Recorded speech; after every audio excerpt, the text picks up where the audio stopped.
Please, don't mind my face. I know it's dirty.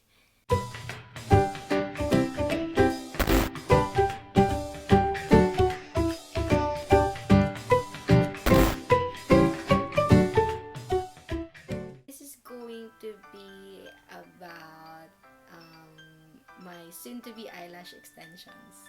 It's a semi-permanent one, so nag-home service yung ate na kausap ko. I read reviews about her work, and I also sought for recommendations to see if it's really okay, kung okay talaga yung gawa niya, and kung hindi ba na-irita yung mga mata nila sa materials niya. Yeah, so okay naman. I'm here to find out again. Hilig ko mag-experiment kung ano-ano. But this time, I already did my research, okay? Now, bakit? Bakit ko kailangan gawin to? Gusto kong gumanda. Ang cute kasi nung...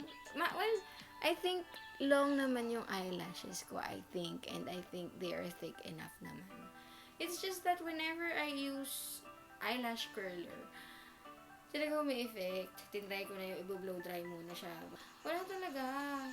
Tapos, yung mga hyper curl na mascara, ganun-ganun. Wala talaga. Basta sayang lang.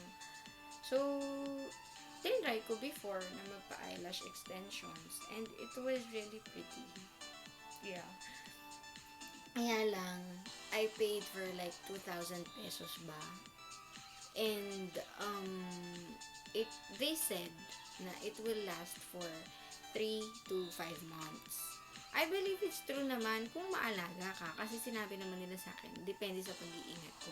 In less than a month, ubos na. Ubos na yung mga lashes. So, parang, so, ngayon, may option ako for a cheaper one. And if I'm going to have the same experience naman, parehas naman yung ganda, parehas naman yung feel, why not have it for a cheaper price, diba? If I can save a few $100. Yun, I'm going to let you watch how ate does my extension eyelashes. There, first, naglagay lang si ate ng medical tape, a couple of layers to make sure na hindi didikit yung upper lashes sa lower lashes. And then eventually she's going to brush yung lashes to isolate. That's her term. Isolate each strand. Kasi for each strand, dun siya magdidikit nung extension lashes. But if the client has very thick eyelashes, according to her, 2:1. Parang 2 real lashes is to 1 strand nung extension lashes lang. And I also asked her if this is going to damage my eyelashes in the long run, like the permanent lashes. But she said no, as long as I'm not going to force remove yung eyelashes kapag nababawasan na siya as time passes by. I can call her. She has special remover for the glue kung ayoko nang ipa-retouch. So, ganun lang. And ngayon, dinidikit niya lang yung extension lashes sa natural lashes ko. And I think it took her an hour para tapusin yung lashes sa both eyes. Tapos I'm holding there a mini fan to help dry out yung glue sa mata. So you can't really open your eyes kapag basa pa yung glue because mahapde. But it's very tolerable. So, there's my before and after. So, yun. So far, it's just so good. So, kahit ganito yung skin ko right now, parang nakaka-boost pa rin ng confidence. Nakaganda talaga siya.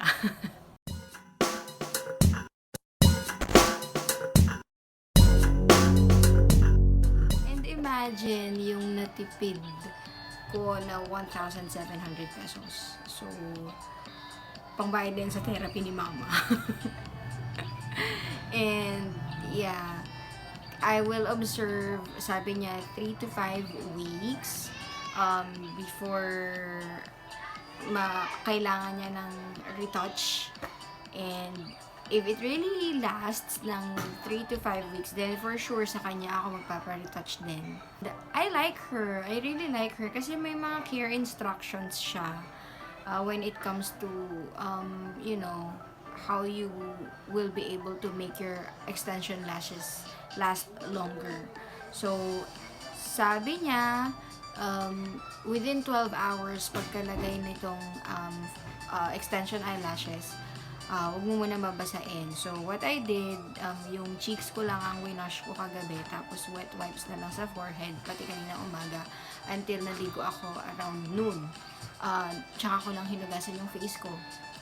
And another thing, she told me to brush the eyelashes when they are dry. So yes, kailangan pa rin pala binabrush natin yung extension eyelashes natin. Kasi may tendency daw na magdikit-dikit. So how about I show you how to brush it according to how she taught me. So using a brush, I believe this is an eyebrow brush. There. You just have to brush it dito sa upper side. Parang sinusungkit mo yung lash. There. So, that's how ate taught me. So, there. Gawin din natin sa kabila. Oops. And see, the glue is strong because talagang nakakapit yung brush. See? But, wala namang nalalaglag na false eyelashes.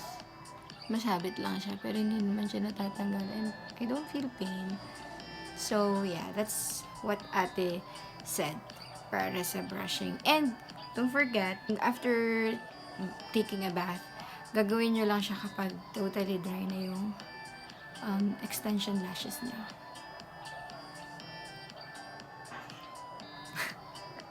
All in all, I would recommend ate or I would recommend someone na nag-home service who offers something cheaper, tapos sure ka naman na okay yung